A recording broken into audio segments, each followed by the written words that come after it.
Right here, Venus Williams is breaking the rules. She is not cheating at tennis or being rude to her opponent, she is wearing the wrong bra. In fact, only moments after this photo was taken, Wimbledon forced Williams to exchange her brightly colored pink bra for a more discreet white one. It isn't just women's underwear that gets officials all hot and bothered. When Roger Federer decided to wear these shoes at Wimbledon, they were instantly banned. In no other sports, clothing creates as many controversies as in tennis, with some incredible consequences for athletes. The prime example is Serena Williams. She is building a full-grown business empire on this. So why do outfits in tennis matter so much more than in, let's say, football? Welcome to Athletic Interest. In the early days of tennis, men would wear blazers and flannel trousers, while women played in corsets and full-length dresses. The reason behind these interesting outfits? Flirting. In the 1870s, opportunities to socialize with the opposite sex were very limited. Schools were separated by gender, and Tinder still needed a few more centuries of development. Luckily for all those horny Victorians, someone invented tennis. With the opponents quite literally separated by a net, society decided that men and women could play together. Naturally, everyone started to play tennis. With the players focusing more on romance than athletic ability, style became king. Aside from the blazers and corsets, most players chose to wear white. This is for two very distinct reasons. Firstly, white shows less sweat and no one wants to sweat on a first date. Secondly, only rich people could afford to keep white clothes clean, making it difficult for poorer people to join the sport. But the stuffy white outfits didn't last long. Just look at some of the Wimbledon champions throughout history. What do you notice? Color. As society became more colorful and tennis more competitive, players chose to wear outfits that gave them more freedom and allowed them to express their personalities.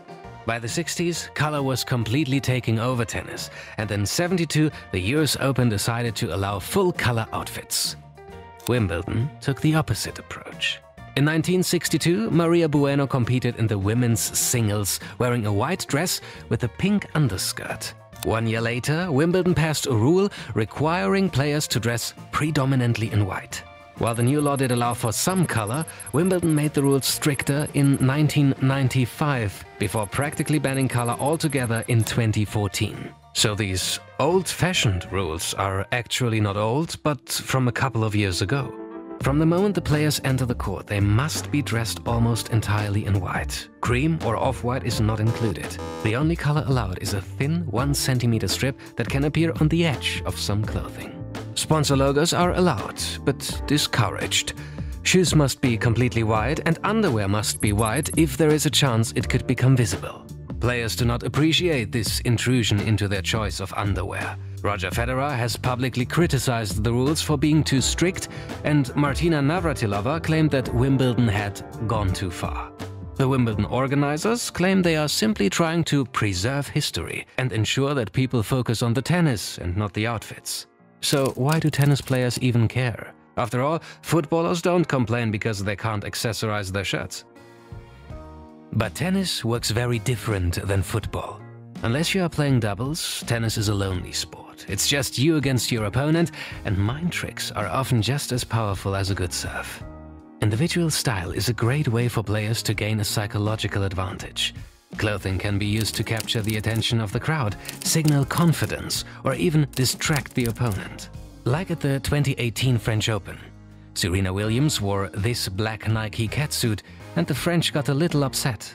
The suit was inspired by the Black Panther movie and designed to prevent dangerous blood clots that Serena had been suffering from since giving birth to her child. After the game, the head of the French Tennis Federation announced that the catsuit would be banned. He even suggested that Serena's clothing had disrespected the game of tennis. Nike hit back with this advert suggesting that Serena would still be a superhero even without her costume. The post went viral, receiving almost 4,000 times more engagement than an average Nike tweet.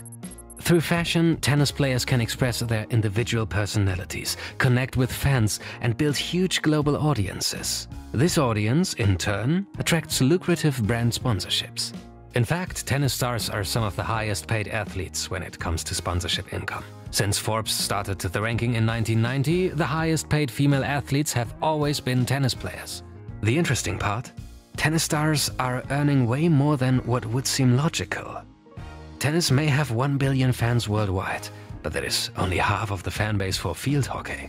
Even Zumba and alpine skiing are more popular in the US than tennis, and yet Serena Williams is the most popular athlete. Not the most popular female athlete, the most popular athlete.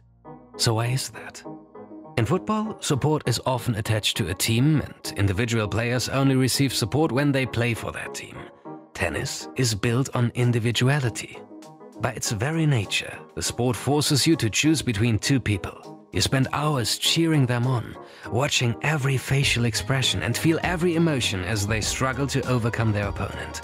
The personality a player shows on the court, which can often be enhanced by their clothing, goes a long way in helping the crowd identify and bond with the player. This experience can create a deep connection, making it easier for players to sell stuff to their fans. No one has mastered this better than Serena Williams.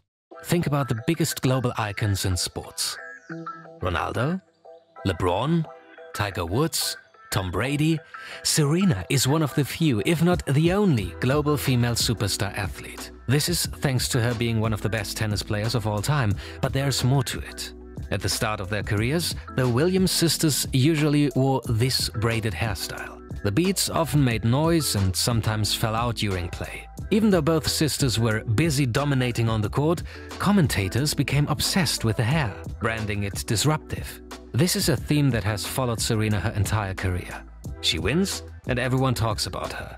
She argues with the judge or wears an interesting outfit, everyone talks about her.